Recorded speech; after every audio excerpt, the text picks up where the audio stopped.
This is the Human Action Podcast, where we debunk the economic, political, and even cultural myths of the days. Here's your host, Dr. Bob Murphy. Welcome back to the Human Action Podcast, Jonathan. Hey, thanks for having me, Bob. So, folks, what we thought would be an appropriate use of this episode this week is to do a sort of post-game analysis. Last week was on a ZeroHedge debate against Nathan Tankus, and Jonathan had watched that, and he was giving me some private commentary, and I said, hey, why don't we just turn this into a post-game show on the Human Action Podcast? So that's what we're going to do, and it's particularly appropriate that Jonathan is the guy doing this because he is organizing a collection of MMT essays for the upcoming Scholars Conference that you're going to collect into a book. So, Jonathan, maybe do you guys explain what that project is, and then we'll launch into the clips you've selected from the debate I just had. Sure, yeah. So it's an anti-MMT book, not just collecting some MMT essays, but just trying to get some scholars on board who have already done some of whom have already done some pretty good critiques of MMT in different works. And so the goal here is to collect some essays from them, just to present to both lay readers and academics what do Austrians say about MMT? What are the Austrian critiques of the MMT worldview, MMT framework? So yeah, I'm looking forward to that. A few of the contributors will be presenting at AERC this year, so looking forward to seeing their presentations. But yeah, I enjoyed your debate with Nathan Tankus on the ZeroHedge debate. I picked out a few clips for us to look at. One, sort of big picture thing that I thought was great about the debate is that it transcended a lot of the straw men, and of course that's the point of debates like this. So a lot of Austrians or anti-MMT people, more free market people, they tend to straw man MMT, saying it's just crude inflationism, or they just want to print money, and they don't understand the consequences of printing money. And of course, you see the same thing from the other side. So a lot of times you'll see MMTers criticizing Austrians or more free market people, saying you don't understand the accounting, or things like don't you understand the U.S. government is the sole issuer of the U.S. dollar, which means it'll always be able to settle its debts. And of course, both of those straw men missed the mark. And so I thought this debate was good because both you and Nathan Tankus were able to do a better job of articulating the critiques and it didn't rely on straw men. So this first clip that I picked out was one where Nathan seemed to think that the pandemic was a great illustrator of how MMT policies can go right. And this came up a few times in the debate where Nathan was saying that the government's response to the 08-09 crash was lackluster, not necessarily in terms of the amount of deficit spending, but the way that the government was going about it. In fact, he said that one reason why the deficits were so large is because the government was not following MMT prescriptions. They were relying on automatic stabilizers, which allowed income to come down, which means tax revenues come down. And then the government is just sort of like mopping up the mess after the fact. And of course, the MMT prescription is to more preemptively spend with, bold discretionary programs at the outset so that we don't have what Nathan many times referred to as the deterioration of household balance sheets. So let's go ahead and play this first clip, and then we can talk about your response to it.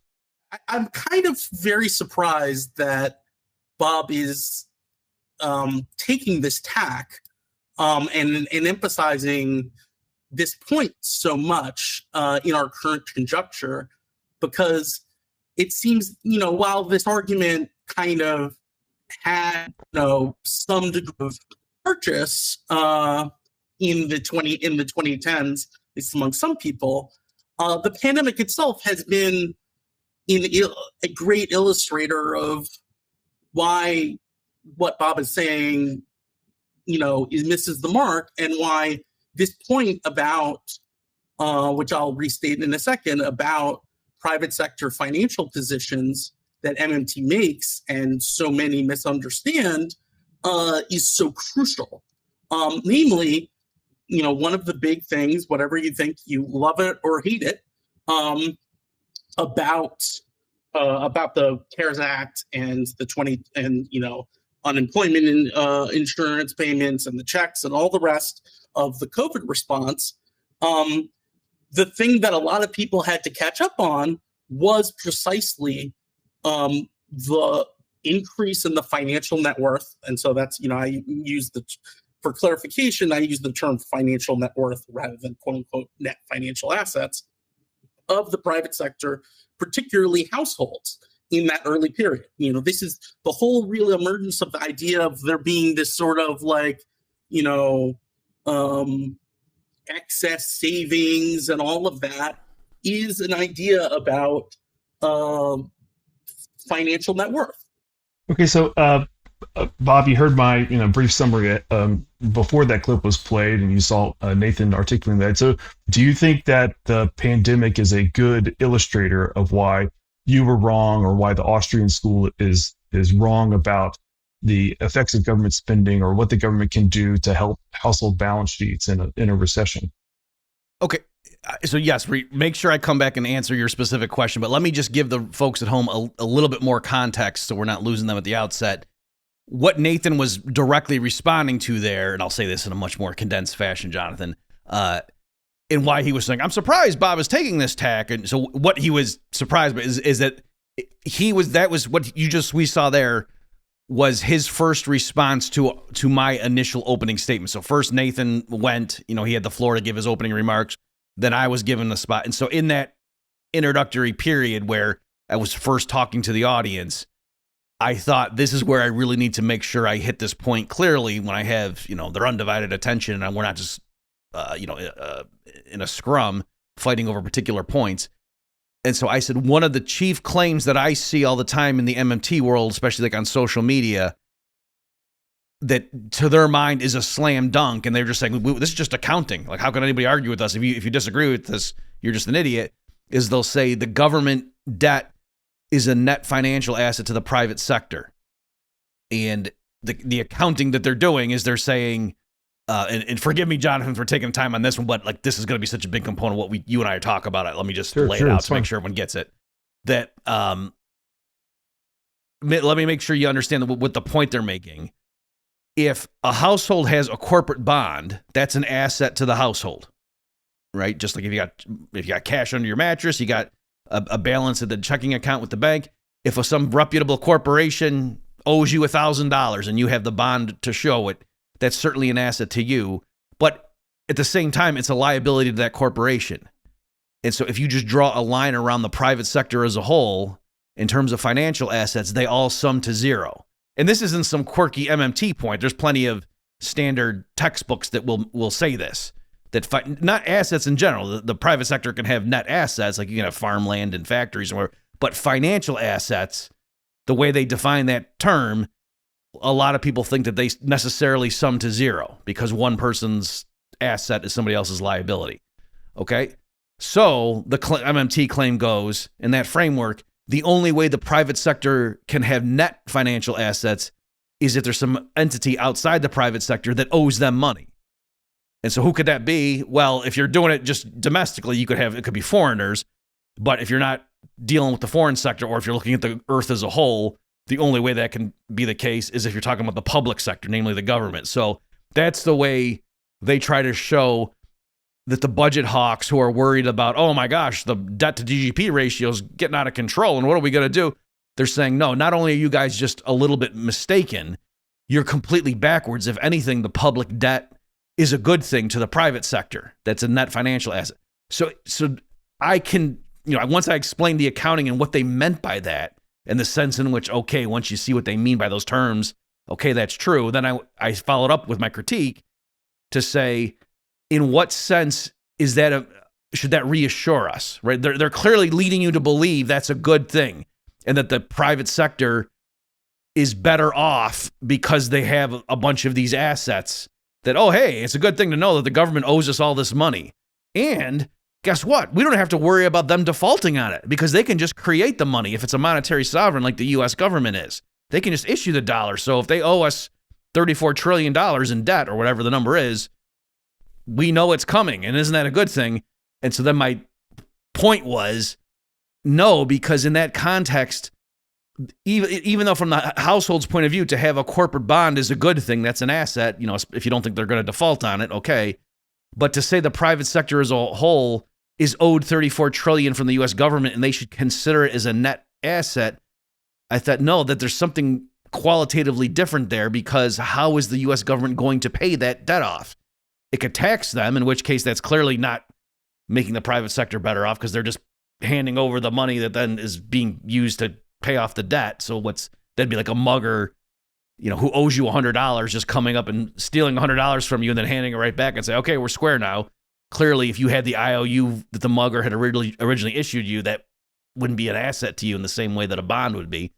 Okay, so there's that. Or they could just, borrow it again and roll over the debt, in which case that's just kind of kicking the can down the road. Or they could run the printing press. They could just create $34 trillion and pay off that way. And so my point there was, in terms of real resources, that's not creating more factories or farmland or people with, who can perform brain surgery just because they printed up an extra $34 trillion. So it's not that the private sector is genuinely better off or richer in any meaningful sense because of that, right? So that's what I got through and made that case. And then Nathan came back with the clip that Jonathan just selected there. So I think, Jonathan, and I'm curious what your thoughts were. I think Nathan's point was to say, Murphy, you're trying to make it sound like it wasn't a benefit, but what are you talking about? We can see after the pandemic, it really did help households that the government came in and ran up those huge budget deficits and restored their balance sheets. And I misunderstood him, I should say, in the debate. I thought he was saying we can look at what happened after the 2008 crisis, and isn't it a good thing that the public debt exploded? So I believe what his point was is, even though the public debt grew more after the 2008 crisis, they didn't do it the right way, or they didn't do it early enough. And so that didn't have the effect. That the reason the economy was in such dire straits or so sluggish for years after that 2008 crisis was because they didn't take enough immediate action.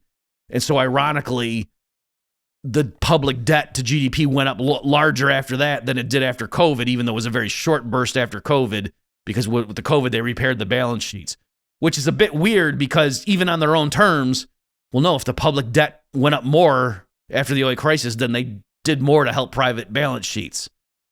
So anyway, I'll stop there. And I do have other things to say, but I know I've been talking for a bit, so let you respond.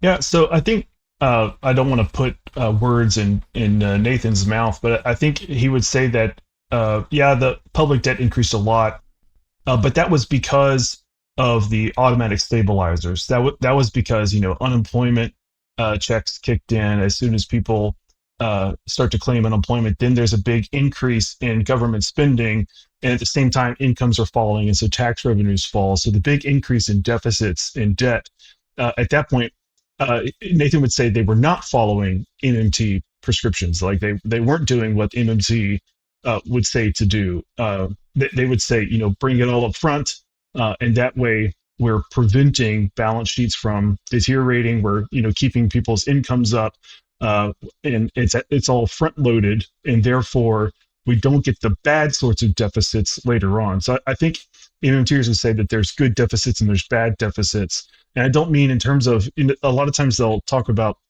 the constraint is inflation or the constraint is real resources. But in this context, what I'm referring to is like a good deficit is one where they're using the bold discretion to rescue households, rescue firms, and, prevent the economy from going into like this default crisis. As opposed to just letting the balance sheets deteriorate, and then, like I said earlier, like mop up the mess with the automatic stabilizer sort of thing. So that's first of all, do you agree with that characterization? Do you think that that's what Nathan was trying to say and what MMTers say? Secondly, one of the the point that you were making is that government debt is not a net financial asset for the private sector because of the simple fact of debt service. And so like when the government is making those payments, it's either got to use taxes eventually if they kick the can down the road, and taxes later, or money printing. So my second question is, did you ever get a good response from Nathan for that line of argument? Okay, so I have a lot of things to say. First, I agree with you that he was trying to say, because I went back and re-listened to the whole thing, and yes, it was crystal clear when I wasn't, jotting down notes and getting ready to say whatever my rebuttal was going to be, was when I could just calmly listen. It was crystal clear what he was trying to say, and I agree with you, Jonathan. Sort of like, an ounce of prevention is worth a pound of cure. Like that. Yeah. That's the mentality. So my narrow point here is to say, from an MMT framework, I don't think that whether a deficit is due to them spending more than they otherwise would have, or just because tax receipts fell because the economy is slipping into recession, either way, that is the creation of net financial assets or increasing household net worth from an MMT framework. You get what I'm saying? Like, it doesn't matter why the government is spending more than they're taxing. Either way, from an MMT point of view, that's injecting money into the system. Okay, so there is that element. Now, I'm not saying Nathan literally contradicted himself. I'm sure he could tell a story in which, well, right, but the hole that opened up because of laissez-faire forces was bigger because they did it too, they dribbled it out, and therefore, the private sector hole was bigger, and so that's why there had to be more deficit spending to fill it. So I'm not saying he literally contradicted himself, but I am just saying I don't think there's good and bad deficits. I think all deficit spending does the same in terms of creating net financial assets for the private sector. It's just the counterfactual. I guess they would have to tell a story about why it would be worse if you dribble it out. Okay, so there's that element. The other thing, though, I would say as far as responding to his arguments is the reason I think the economy wasn't sluggish in terms of standard metrics for multiple years after 2020, whereas it was after the 2008 crisis, is that they were completely different. The 2020 issue, I would argue, was because the government locked down. You know what I mean? That wasn't like a regular private sector recession, and then the government came in and, what are we going to do? So, you know what I mean? Like, it wasn't, whereas with the housing bubble and the banks all realized they made a bunch of bad loans and things like that, and that's what happened, and that's why private balance sheets were in trouble, whereas in 2020, the reason the government had to start sending out stimmies and whatnot wasn't because, private debt got out of hand. It was because the government made it illegal to go to work. And so, I know Nathan would say, no, because there was this genuine pandemic and you crazy right-wingers. I get all that, but I'm just saying in terms of the economics of it, so I don't think I disagree with him that he can say, so you can see how the quick, massive spending that they did in 2020 is what made the difference, and that's why we didn't have a lingering and high unemployment for years afterward. I would say, well, no, it's because the reason unemployment jumped up so much in 2020 was that they literally told people you can't go to work or you're going to go to jail. So that's what happened there. So, and then once they turned that off, boom, everybody went back to work. Let's see, the last thing I'll say, just to clarify my position, Jonathan, I'm not denying, once you understand what they mean by those terms and the accounting principles, that the government can increase net financial assets in the private sector or to boost household net worth or whatever phrasing that Nathan prefers. My point, though, is that is not the same thing economically as when an individual household has an improved balance sheet just from conventional market operations, right? So they're trying to get conservative budget hawks to be happy about that because, hey, you guys like it when households and corporations have improved balance sheets, right? And generally speaking, yeah.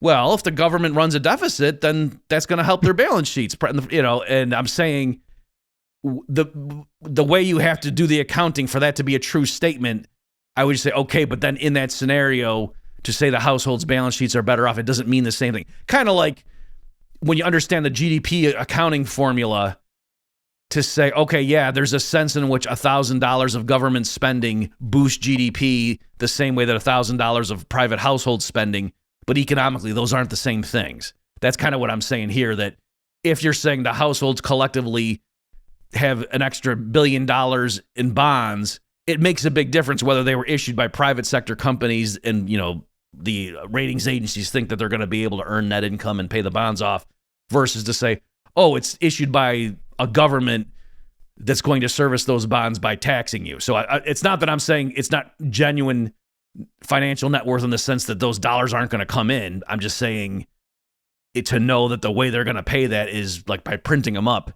That's a decidedly different thing than to say, oh, all these companies are going to go produce goods and services for their customers, and that's how they're going to raise the money to pay the bonds off. Yeah, and really quickly, my second question is, did you ever hear Nathan give a good response to this claim? I did. And if not, sorry. Nathan, have you seen any other MMT or respond to that claim? No, I haven't. And Nathan in the debate, and the thing was, it's not that he just moved on. He kept hitting that point about Murphy's just not getting it, that no, the government really can bolster private balance sheets. And I said, I think 3 times total, I'm not denying that they can once we understand what you mean by those terms. What I'm saying, though, is, that's not a good thing the way it is in a private sector context. And no, to my knowledge, and even after reviewing it, I don't think he ever responded to that. And I even saw in the comments that, like where the debate was posted on YouTube, I was going and looking at the comments at the two different places it was hosted. And I saw a few people saying just that, Murphy was looking at 3rd and 4th order consequences of this, and Nathan was only stuck at like step 2. So that doesn't mean he was wrong. It just meant he didn't answer me. And then if you're saying in general, like what would the MMT response be? So and this is interesting. I don't know if we want to dwell on it here, but that's kind of why I was disappointed by this debate. And for people who don't know, I mean, Nathan is a published guy. He's been on Bloomberg. David Beckworth has had him twice on his podcast. All right, so he may not have been particularly glib in that debate, but it's not like he's some punk that we grabbed off the street, for me to debate. Like he came. I even went and asked MMT people when ZeroHedge was trying to organize this, like who are some people, and we would have liked Stephanie Kelton, but she wasn't going to do it. And so anyway, I'm just saying Nathan is a big gun in the MMT movement. That's why I was a bit disappointed, because I was hoping we were going to, Jonathan, get to what do you guys say to that? And then let me come back, because I could see somebody saying something like, because I was saying things in my initial remarks about just because the government prints up $34 trillion isn't going to create more farmland. It's not going to make more factories.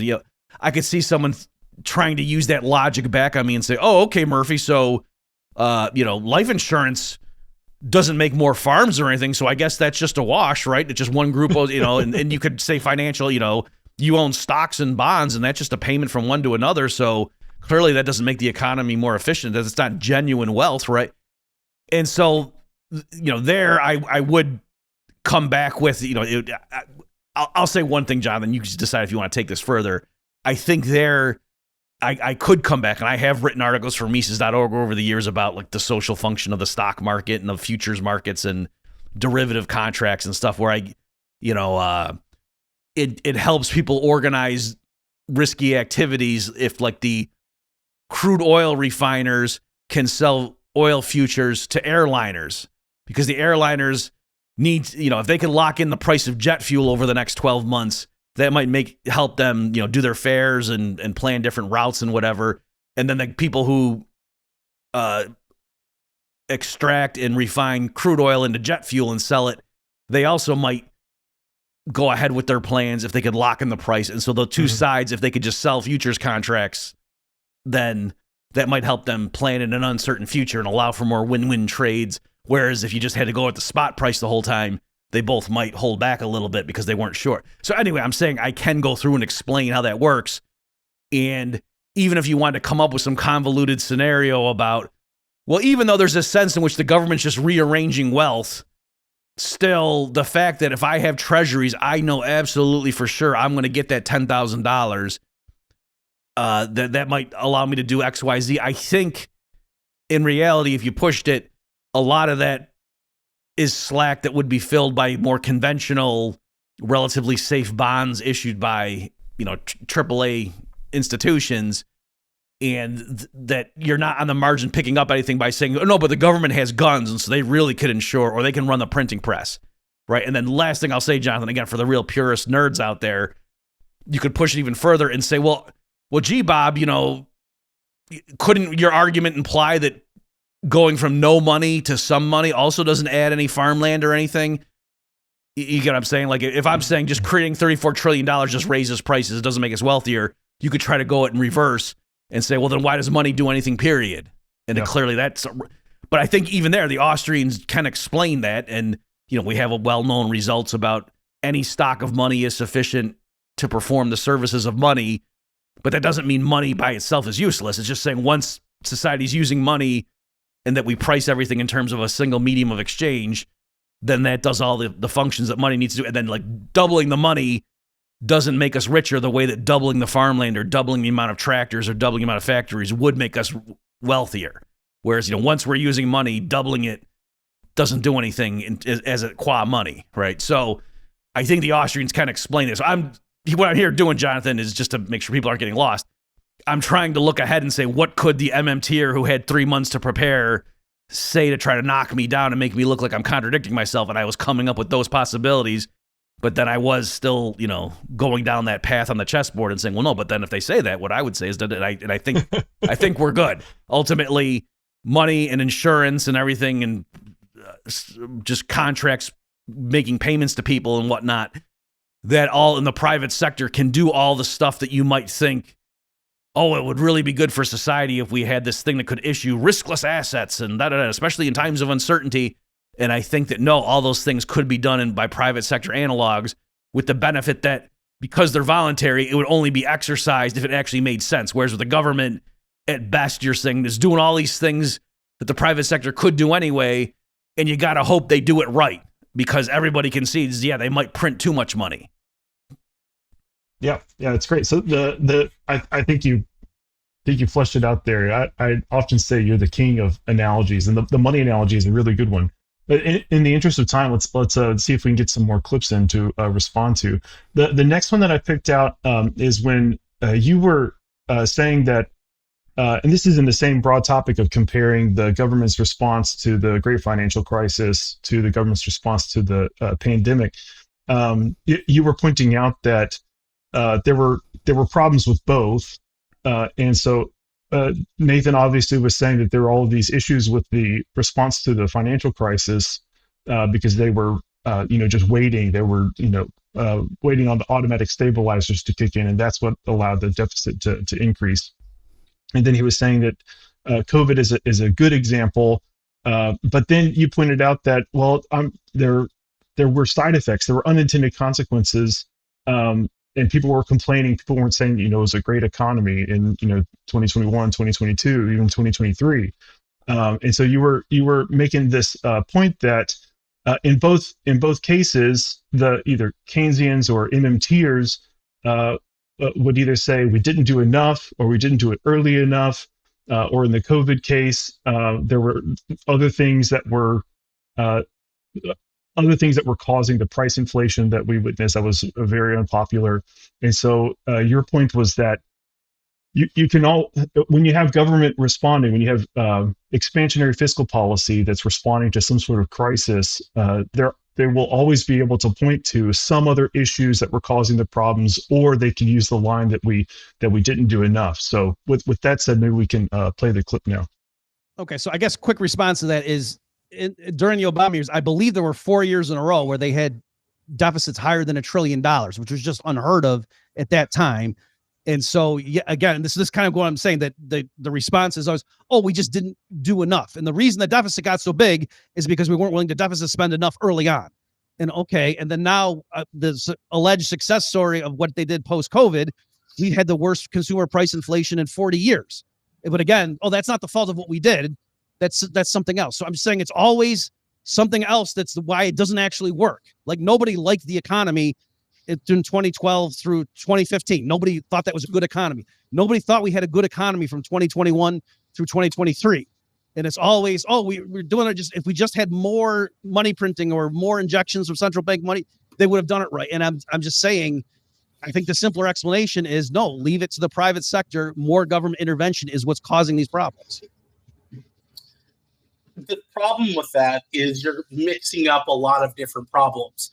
People are not complaining about the corporate sector is not complaining about having much stronger balance sheets.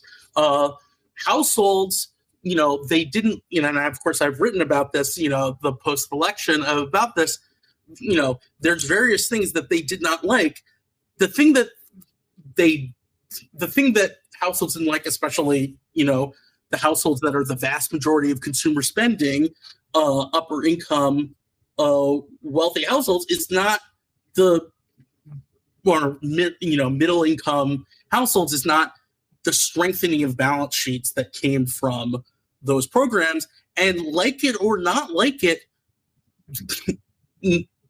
the strength of households of the consumer economy as a whole, again, that isn't saying about questions about inequality, but of the economy as a whole is not the thing that they disliked. And yes, you can, if you talk about it in an abstract enough level and not talk about COVID and not talk about the supply chain issues that were coming out of COVID and all sorts of things that are coming out of COVID, then you can say, well, that shows that that none of this can possibly work, and you just got to leave things alone.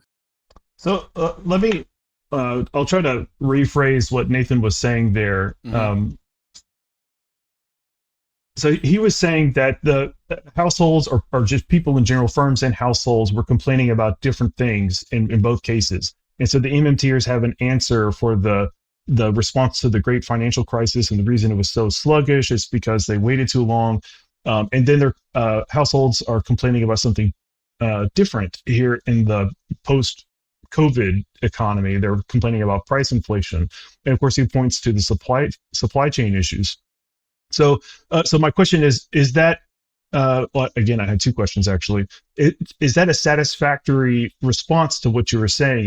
Is because you were saying that it seems like MMTers always have an out. It's always either we didn't do enough or we didn't do it in the exact right way.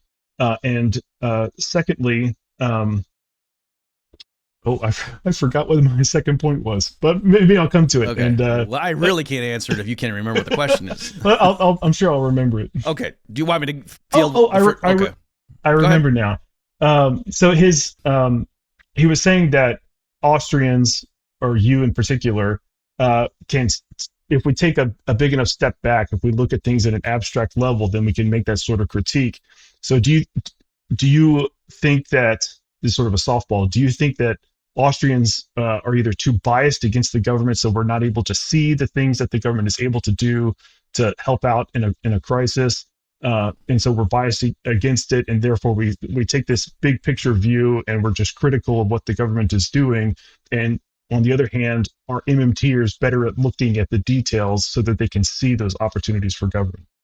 Okay, I'll answer it in reverse order. So for that latter question, I understand what he's saying, but I don't think we're being unfair. And so you could, like for a medical analogy, if there was some alleged treatment for some sickness or some condition, and there was not a single case where you could point to a patient who they got administered this treatment and then they recovered. It was always just awful, and they were just lingering and just various, and if you pumped in a lot of this stuff, then one bad thing would happen. Their liver shuts down or something, and if you don't pump it enough, then they get overtaken by the illness or what. And you could never quite get it right. But the people who were pushing this treatment could always say, "Oh no, well there we didn't give enough." And then if somebody else said, "Well, no, but there was other things that happened there." There was never a case where it actually worked well. You might get suspicious, and that's what I'm saying has happened here. And here I'm kind of lumping in the Keynesians and MMTers. In terms of, because they both advocate deficit spending and central bank money creation, just their frameworks are a bit different, and the amounts they might give and the ways it should be implemented might be different. But the big picture, that's what they both say. And they can never point to when it actually worked well. It's always, had we not done it there, like you Austrians wanted, we would have had the Great Depression 2.0. So it's always a counterfactual. And you might think, well, okay, but if the only time this even comes up is if there's a bad economy in the first place. And so isn't that kind of unfair? And no, it's not, because we can do the flip side. There are plenty of examples of so-called expansionary austerity, where it was the ECB actually had a bulletin came out about this, where they had a paper, and Krugman and DeLong and guys like that. So it came out during the Obama years. I don't remember off the top of my head, but it was partly perhaps politically motivated, because it was when the European countries, after the initial response to 2008, they all ran up their deficits or their debt. And so a bunch of them had to engage in actual austerity. I mean, not like Mitch McConnell austerity where we slow the rate of growth. I mean, genuinely, they were cutting budgets and stuff. And so the ECB came out with a historical analysis looking at case studies over the past few decades of countries that, had a big budget deficit as their economy was going into recession, and then they cut government spending, and that worked. Like their debt or their deficit fell, and their economy grew and so forth. And so there it was where it worked. And the way Krugman handled that at the time, he didn't say, "Oh no, those actually were miserable economies, and look at poverty," or look at this. The way he just went through point by point or case by case, and came up with some reason that wasn't generalizable. So the one I know in particular was Canada in the mid 90s to late 90s. They drastically cut government spending, and they flipped a string of deficits into a string of budget surpluses, and their debt to GDP fell like a rock, and they didn't have a recession. They had a long stretch where there was no recession, and it was even at the end of the 90s. So when the U.S. had the .com crash, which you might have thought would have pulled Canada down, and it didn't. Canada did not have a recession when we did. And so the way Krugman handled that was he said, "Oh well, they their currency weakened, and so they had an export boom. But the world as a whole can't export to the world as a whole on net, so therefore that doesn't help us now in the post 2008 situation." Okay, so he went through. So he wasn't denying all these alleged stories of expansionary austerity working and the economy being just fine, even though the government cut spending. He was just saying, "Oh well, they got lucky because of X." So it was the mirror image. So I'm saying whenever the Keynesians and MMTers have their prescriptions tried, it doesn't work. The patient continues to be sick or gets sicker, and they just come up with all these reasons about, "Oh, well, there were these other things against us, and it's a good thing we did our medicine because otherwise we'd be dead." And the flip side's also true, that when the Austrians get their way, or the budget hawks, whatever you want, fiscal austerians, and then the patient is fine, they always say, "Oh, well, the patient wasn't doing, but they got lucky. It was, outside reasons that they got better. It wasn't because of this treatment." So anything here, any particular thing, some guy gets chemotherapy and dies, that doesn't mean chemotherapy doesn't work. But if there was never a single success story where a cancer patient had chemo and then had a better prognosis after, if every single time they just say, "Oh, wow, the cancer was worse than we realized," you might start thinking maybe this treatment actually isn't good after all. So that's what I'm saying with Nathan there. That last thing I'll say, I know I've been filibustering here, Jonathan. I said from the beginning, during my 10-minute opening remarks, of course, yeah, if the government gives a bunch of IOU, treasury securities to people, that can be net assets, but that's not making us wealthier. The government can make everyone billionaires. I even said that at some point. They can just give $1 billion, print up $1 billion per household. We're all billionaires. What's going to happen? Are we going to have private jets and yachts and mansions? No, of course not. It just means prices will go up. So for Nathan to say MMT wasn't, the benefits of MMT weren't exploited enough after the 2008 crisis, and that's why, private household balance sheets weren't bolstered the way they should have been, and that's why the economy was lackluster. So that explains that. And then, but hey, they did do what we wanted in terms of bolstering balance sheets. Oh, but yeah, we had the worst consumer price inflation in 40 years. But that's a different thing. Right, but I acknowledge it up front. Like, that's exactly what you'd expect to see if I was right, or if I were right, to use a subjunctive mode. Right? So he's not blowing me up by saying that. It's just like, yeah, that's exactly what I said could happen. I wasn't denying you could fix balance sheets by injecting money. I was just saying that will make prices go up. Okay, so let's look at the next clip here. In this one, I sort of pulled together two different clips because you said something, and then Nathan was responding to something else, and then he responded to what you said. But this is where I thought you brought up a great point. You were talking about if you understand the problems of central planning, then you have to see how that applies to the MMT prescription. Since they are making such radical claims about what the government is able to do in terms of allocating resources in the right way so that they can accomplish these huge projects, huge programs like, job guarantees, universal health care, free college education, solving climate change, all these sorts of things. And of course, at the center of all of that is they think that the government is able to do all of those resource allocation decisions in a way that would solve these problems, solve these social problems. And so you pointed out that if you understand why central planning fails, then MMTers are going to have to come up with some sort of answer to how they're able to overcome the problems that traditionally plague central planners. So here's the last clip. It's not that if they just printed enough money, they could magically do things. So I think, Kelton and so forth, they emphasize that. But where I disagree is it seems like they think there's all this spare capacity and all we have to do is print money in the right circumstances and mobilize all of this idle capacity, and that you can do that and you can get all this extra wealth generation. And from the Austrian perspective, we're saying, no, what happens periodically, the reason there is high unemployment, for example, is because of a previous bout of government intervention into the banking system, creating artificially cheap credit, which causes an unsustainable boom. And then workers, they're in the wrong lines and they have to get reallocated. That's what the business cycle is in the Austrian framework. And so, if you understand why outright central planning doesn't work, we need market prices. A group of experts in Washington can't just plan where all the real resources need to go for the economy. If you understand that doesn't work in terms of outright central planning socialism, then to say, oh, but we can have a bunch of MMTers get together and decide where all this spare capacity needs to be deployed, because really it's just the real resources of the constraint. And I'm saying that's utter hubris. And in practice, no, they're not going to be able to do that. So yes, there is a sense in which it's ultimately real resources. But again, any government spending redirects real resources from where they otherwise would have been. And in the Austrian view, the reason you do have temporary periods of high unemployment or idle factories or wherever, it's not because the free market doesn't work. It's because there have been these previous bouts of massive government intervention that screws up price signals. Think about, the term central planning is if you construe it narrowly, then we're not talking about central planning. We're not talking about the Soviet Union, one, set of people in 6-7 people in a room who are deciding everything. But all systems are designed. Our economic system is designed. And design, unless you're going for ideas of, say, abolish the legal system and let's just let things rock, all sorts of choices are happening in how we are designing our economic system.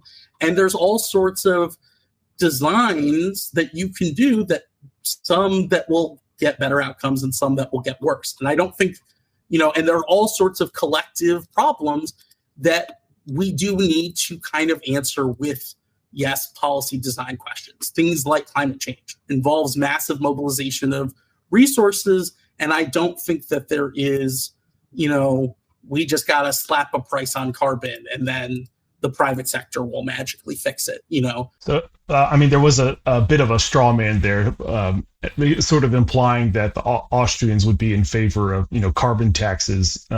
So ignoring that, he's making this claim that all systems are designed. And so we just have to choose from like a menu of institutional frameworks that will yield the best outcomes. And of course, he's arguing for the MMT one. So I wonder, if you can get a general response from you about Nathan's response there. But do you think it was fair of him to characterize the free market view as we're advocating for a particularly designed system, even from like the outcome perspective? Like when we're saying we want free markets, we want laissez-faire, Is it because we're trying to achieve particular outcomes as a result of that? Or I'll go ahead and answer the question myself. Is it that we just understand that this is the best way for us to allocate resources? We're not seeking one particular outcome. We're not trying to design a system to achieve a particular goal.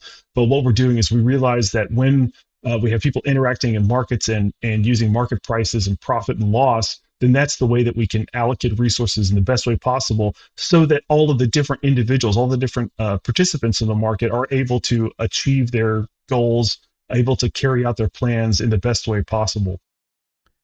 Yeah, so that's one of the things that's great about being a Rothbardian on this stuff, is that none of their reductio ad absurdums work.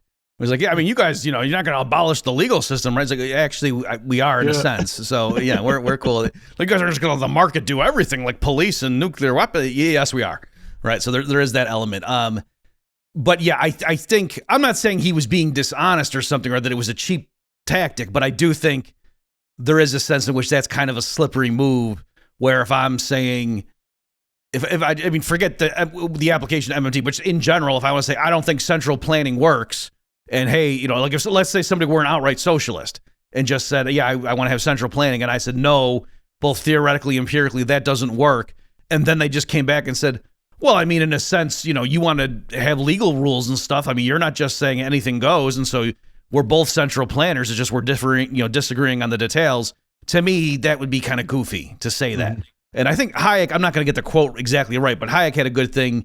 I think it was in The Road to Serfdom, where he said something like that apparently the socialists of his day were arguing that, well, hey, because individual corporations engage in planning, all we're doing, we're not increasing the total amount of planning in the economy if we transfer all that decision-making authority to a central body.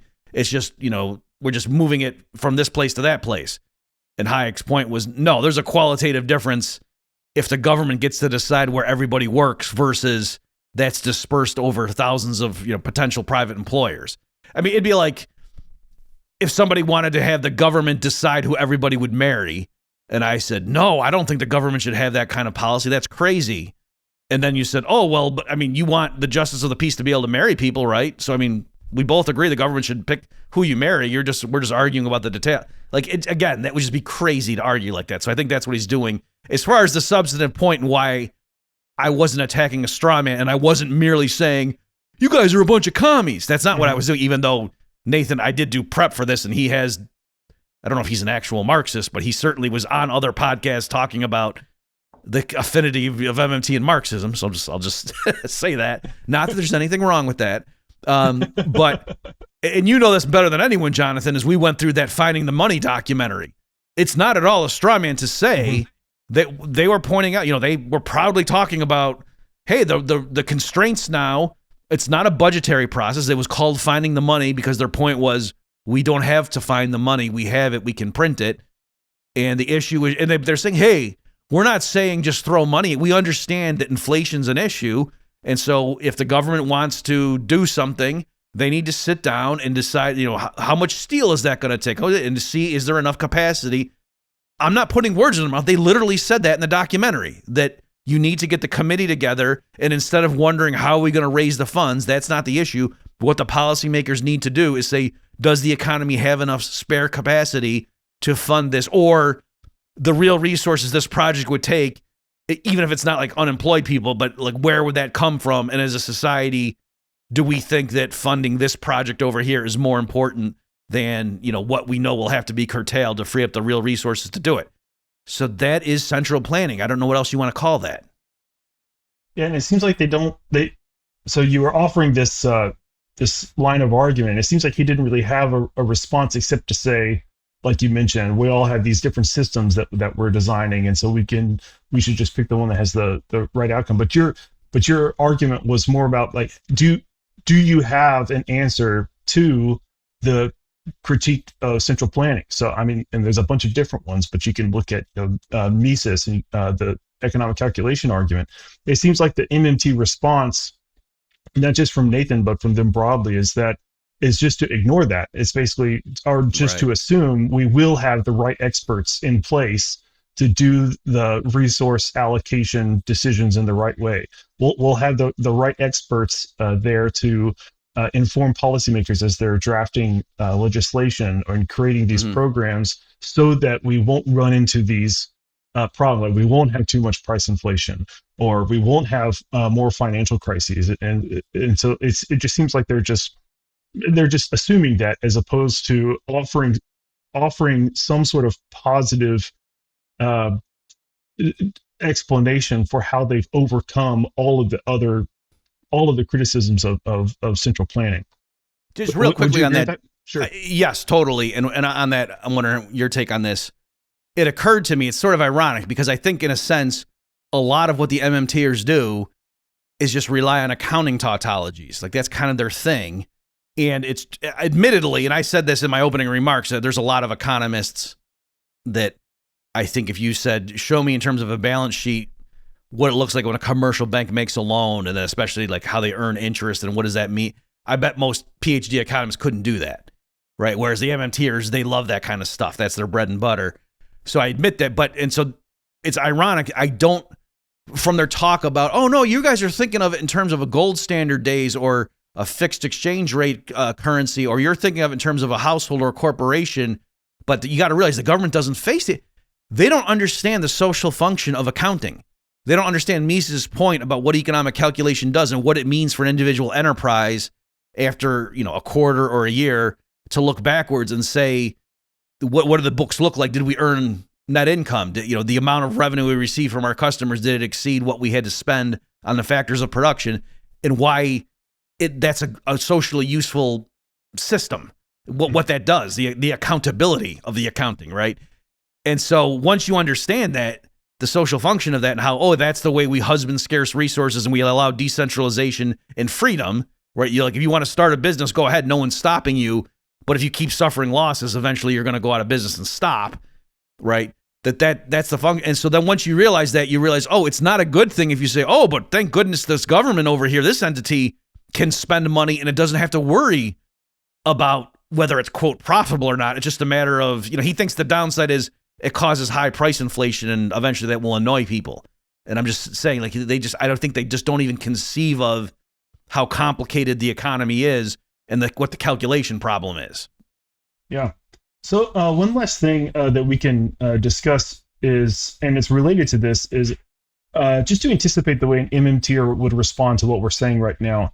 I think they might say something along the lines of, yes, markets are fine, prices help us allocate goods in an efficient way most of the time, but there are sometimes that the economy crashes. We get these speculative booms that just come out of nowhere, and we have a big crash as a result. And one of the results of the crash is that we have all of these idle resources available to us. There's all of these things. There's people who are unemployed. There are factories that are empty, not being used productively. There's land that could be used productively. And so if the private market economy is not using these resources, then isn't it a good idea for somebody's to use it somehow? And if it's not going to be the private market economy doing it, then why not let the government step in and do something to get those people employed, produce something, anything. And so the reason I bring this up is I really do think that this is at the heart of the disagreement between the Austrian school and the MMT is the nature and availability of resources in those sorts of circumstances. Because even the MMTers would say, maybe we should take a step back. If we have full employment, if the economy is humming along, everything's going great, then we don't have the capacity to use all of these resources without causing all of these other bad consequences like price inflation. And therefore, we should do it in a smart way and time it correctly so that we're employing these resources when they're made available.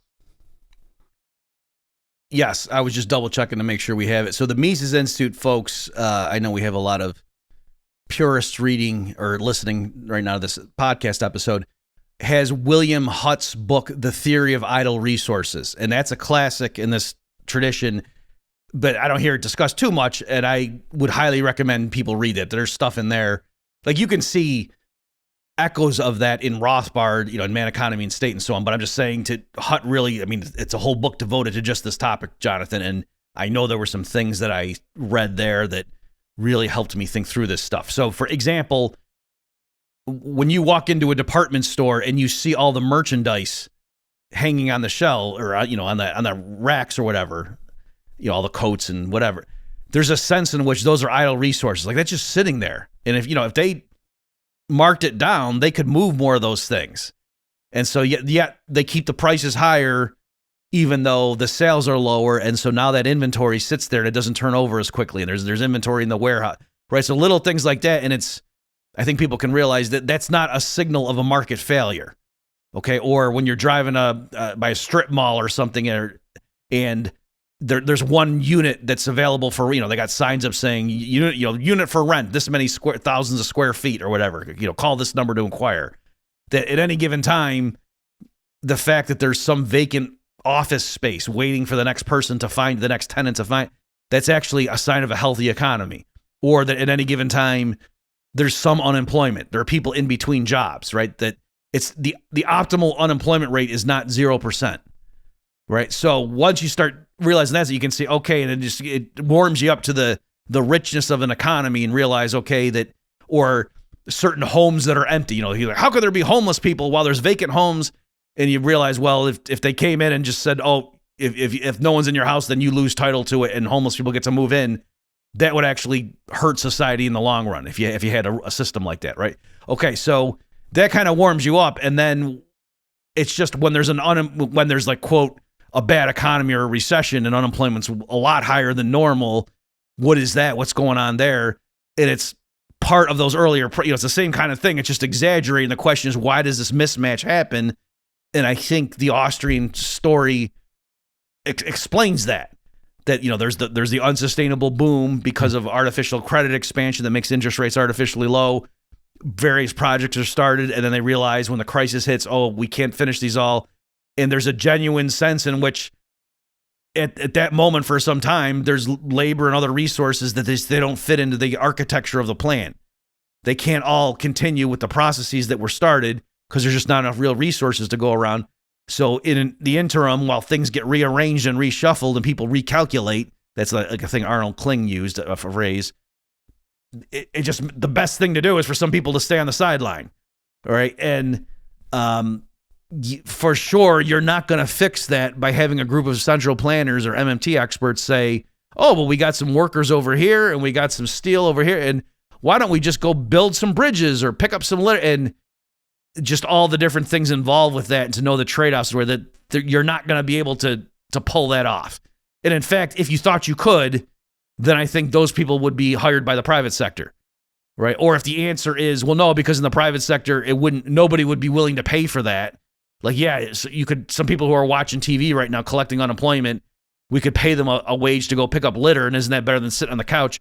But if nobody would be willing to pay enough to get them to do that privately, well, then that's kind of a signal that the benefit to the rest of us from having that litter removed is not higher than the leisure foregone to those people. You know what I mean? So with all this stuff, if the government has to come in and force it to happen, it's a signal that it's actually not the right thing to do. And if we're saying, oh, but left to its own devices, the market periodically has double-digit unemployment, if the Austrians are right, that's only because of prior government intervention. If they just stopped doing that and had a genuine free market, we would no longer have these wild boom-bust cycles. Yeah, excellent explanation. So what the MMTers and Keynesians see as like this problem that needs to be solved, Austrians have pinpointed what actually causes the problem in the first place. So while they're just responding to this issue of unemployed resources or idle resources, we have an explanation for what results are, what brings that about, what makes it so we have this big increase in unemployment and big decrease in production, for example. And then their solution is to just let the government come in and find ways to employ these resources, and the Austrians point out all of the negative consequences that would result from that. So it seems like, of course I'm biased, but it seems like we've got a pretty full explanation for the cause of and the best way to think about and in terms of like prescriptions, how to deal with the fact that we have idle resources. And it turns out just let the market work, let prices settle where they will based on people's values and people's anticipations of what will happen in the future. So I'm that's it for me in terms of like what I want to talk about from the debate. I'll hand it back over to you as the host of the show. Okay, well, thanks. So thanks for doing that, and Jonathan. And I thought it was a good debate. Again, I wish Nathan, had presented some of these cases, because I think in print he's more formidable than perhaps at times, and that's why we're having to say, well, he could have said this, but then I would have said, so it would be better if he flushed out and to know what was the response to my particular feints and parries or whatever the fencing analogy would be or metaphor would be. So having said all that, I'm glad that Nathan participated in that and ZeroHedge hosted it, and thank you, Jonathan, for your commentary. And finally, thank you, folks, for tuning in, because the one asset that is yours on net is the Human Action Podcast, and it doesn't involve coercion of anybody else, and it does not dilute the value of anything else. So there you go. Check back next week for a new episode of the Human Action Podcast. In the meantime, you can find more content like this on Mises.org.